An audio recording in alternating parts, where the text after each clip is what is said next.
Iran Israel जंग के दौरान अमेरिका से आए 6 की तादाद में B-2 बॉम्बर ने ईरान के 3 न्यूक्लियर ठिकानों को निशाना बनाया। हमले के बाद ट्रंप ने बड़ा दावा करते हुए कहा कि ईरान का न्यूक्लियर प्रोग्राम पूरी तरह तबाह और बर्बाद कर दिया गया है। अब ईरान एटम बम नहीं बना पाएगा बल्कि वह ट्रेड पर जोर देगा। लेकिन अमेरिका की ही खुफिया एजेंसी की रिपोर्ट ने ट्रंप के दावों की हवा निकाल दी है। देखिए रिपोर्ट।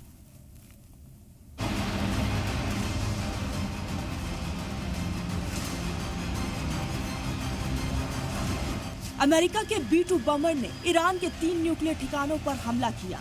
दावा किया गया कि B-2 बमर से गिराए गए GBU-57 बमों ने 100 फीट अंदर जाकर ईरान के न्यूक्लियर ठिकाने को तबाह कर दिया।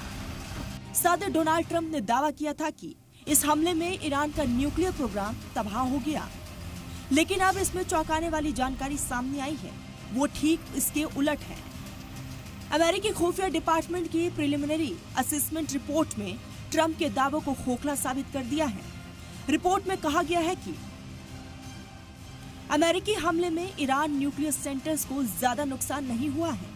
ईरान के तीनों न्यूक्लियर ठिकाने पूरी तरह तबाह नहीं हुए हैं। इससे तेहरान का न्यूक्लियर प्रोग्राम कुछ ही महीने पीछे गया है। यह असेसमेंट पेंटागन की खुफिया ब्रांच ने तैयार किया है।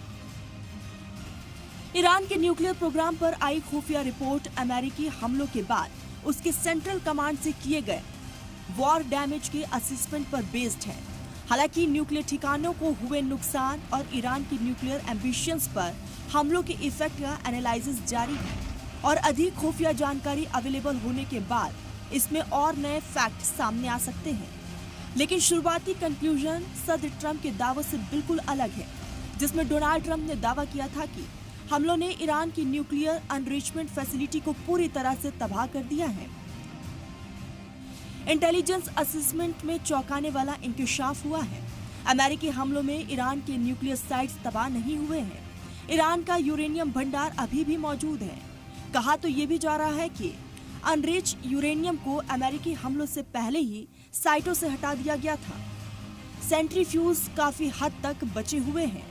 कुछ वक्त बाद ईरान अपना न्यूक्लियर प्रोग्राम चला सकता है। ईरान के न्यूक्लियर साइट्स को लेकर आई खुफिया रिपोर्ट पर व्हाइट हाउस का रिएक्शन भी आया है, जिसमें कहा गया है कि यह असेसमेंट पूरी तरह से गलत है।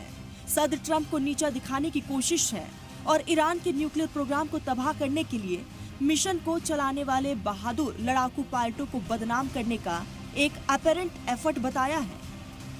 व्हाइट हाउस की तरफ से कहा गया है कि हर कोई जानता है कि जब आप 30,000 पाउंड के 14 बमों को उनके गोल पर पूरी तरह से गिराते हैं तो क्या होता है, मतलब कंप्लीट डिस्ट्रैक्शन। कुल मिलाकर ईरान जंग के अभी कई फैक्ट सामने आने बाकी हैं, जिसमें चौंकाने वाले इंकशाफ हो सकते हैं। ब्यूरो रिपोर्ट, सलाम टीवी।